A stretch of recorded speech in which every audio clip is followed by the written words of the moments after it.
Assalamualaikum warahmatullahi wabarakatuh. Syekh Panji Gumilang salah dalam membaca ayat suci Al-Quranul Karim sehingga berimbas fatal terhadap makna dan terjemah. Ini sangat luar biasa, ikhwatillah. Dia mengatakan dirinya seorang syekh, namun membaca ayat suci Al-Quranul Karim itu keliru. Sampai-sampai kalau misalkan kita maknai nanti, ini akan berimbas kepada makna yang jauh daripada ayat yang kemudian dibaca oleh Panji Gumilang ini, ikhwatillah. Baik, kita akan lihat terlebih dahulu bagaimana bacaan Al-Quran yang kemudian disampaikan oleh Syekh Panji Gumilang ini dalam khutbah Idul Adha itu. Namun rasa-rasanya, ikhwatillah, kalau misalkan dikatakan syekh ini sangat jauh panggang daripada api, tatkala dia melafalkan ayat Al-Quranul Karim justru sangat keliru. Bahkan bukan hanya itu saja, ikhwatillah, tatkala dia menafsirkan ayat suci Al-Quran itu sangat serampangan luar biasa. Menjadi khawatir kita tatkala dia menafsirkan Al-Quran berdasarkan nafsunya itu. Baik, kita akan saksikan terlebih dahulu bagaimana cara baca ayat suci Al-Quran itu, ikhwatillah. Silakan. Wal yahkum ahlal injil bima anzalallahu fihi wa man lam yahkum bima anzalallahu fa ulaika humul fasiqun. Baik, ikhwatillah, kalau misalkan kita melihat dan mendengarkan secara semintas, rasa-rasanya tidak ada yang keliru bacaan Syekh Panji Gumilang ini. Tetapi ketika mendengarkan dengan sesama, tentunya ada kekeliruan dan kesalahan yang berimbas kepada makna dan terjemahnya akan keliru juga, ikhwatillah. Baik, kita akan tayangkan kembali bacaan Panji Gumilang ini, kemudian di bawahnya kita akan sandingkan dengan ayat suci Al-Quranul Karim. Silakan, ikhwatillah. Wal yahkum ahlal injil wal yahkum ahlal injil bima anzalallahu fihi wa man lam yahkum bima anzalallahu fa ulaika humul fasiqun. Nah, di sini Panji Gumilang mengatakan wal yahkum ahlal injil, yang seharusnya faqala ta'ala a'udzubillahi minasyaitonir rajim bismillahirrahmanirrahim wal yahkum ahlul injil bima anzalallahu fihi wa man lam yahkum bima anzalallahu fa ulaika humul fasiqun. Yang seharusnya dibaca wal yahkum ahlul injil, Panji Gumilang sendiri membacanya wal yahkum ahlal injil. Ahlul dibaca ahlal. Apakah ini akan berimbas kepada segi makna? Jelas, ikhwatillah. Bahkan akan kentara sekali makna ketika ahlul dan ketika ahlal. Maka ketika ahlul dibacanya wal yahkum ahlul injil, maknanya akan sesuai. Maka wahai ahli Injil, berhukumlah dengan apa yang Allah turunkan. Tatkala dibaca wal yahkum ahlal Injil, maka di sana bermakna, maka berhukumlah wahai Muhammad ahlal Injil terhadap ahli-ahli Injil. Na'udzubillahi min dalik. Karena di sini menjadi kedudukannya maf'ulun bih.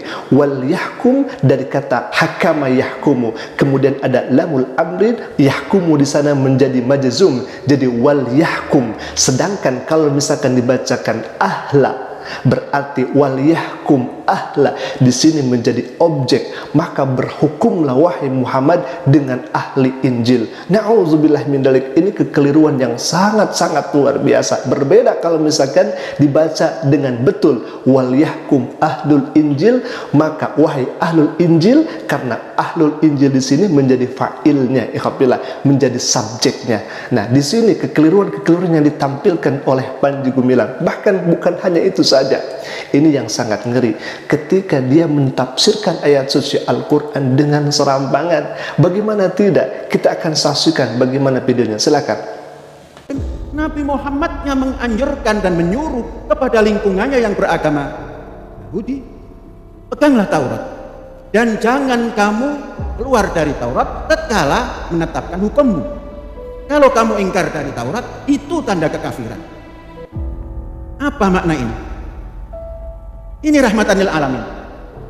Berjumpa dengan orang Yahudi yang mempunyai Taurat, menganjurkan, peganglah Taurat, ambillah hukum Taurat itu. Kalau kamu keluar dari itu, kamu termasuk orang yang ingkar terhadap Taurat. Luar biasa. Rasulullah berhadapan dengan orang-orang Nasrani seperti itu, mengingatkan, peganglah Injil dengan sebaik-baiknya dan jadikanlah hukum hidupmu. Kalau tidak begitu, kalau tidak memegang kitab sucinya itu untuk menetapkan hukum-hukum hidupnya, mereka orang fasik.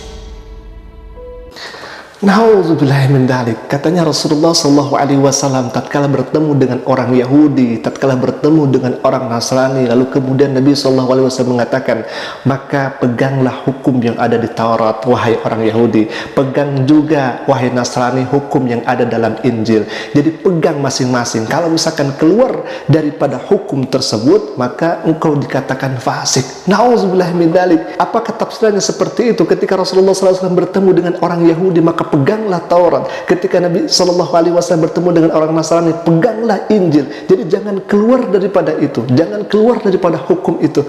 Nauzubillahi min dzalik. Kalau seperti itu tafsirannya, ngapain Allah Ta'ala menurunkan Al-Quranul Karim kepada Nabi SAW?